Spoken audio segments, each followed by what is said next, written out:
Karen, thank you. We're one day shy of tying an all-time record that no one wants to see. This is day 34 of the government shutdown. The longest on record is 35 days. And with no end in sight, both sides are playing the blame game.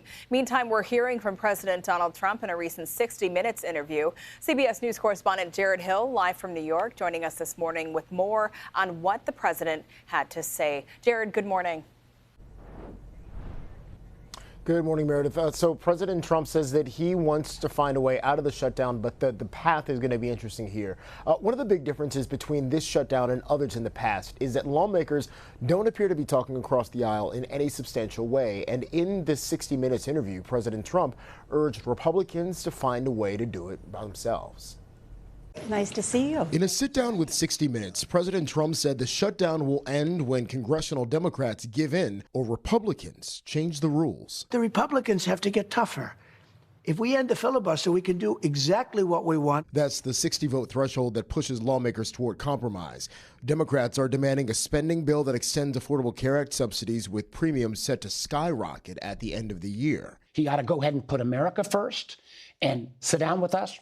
Deal with the health care shortage. President Trump doubled down on his vow to negotiate only when the government reopens. I'm not going to do it by being extorted by the Democrats. The stalemate has placed millions of SNAP recipients in limbo and led to delays at the nation's airports as federal airport employees react to being forced to work without pay. A new CBS News poll shows a growing number of Americans are concerned about the impact of the shutdown. Disapproval of how the president is handling the shutdown has also ticked up, with people blaming both parties evenly. In the interview, President Trump also defended the surge in immigration raids. I think they haven't gone far enough because we've been held back by the judges. And celebrated future cooperation with China on trade. I think we can be bigger, better, and stronger by working with them as opposed to just knocking them out. Last week, the president ordered the Pentagon to resume nuclear weapons tests, though he told 60 Minutes he's discussed denuclearization with Chinese President Xi Jinping and Russian leader Vladimir Putin.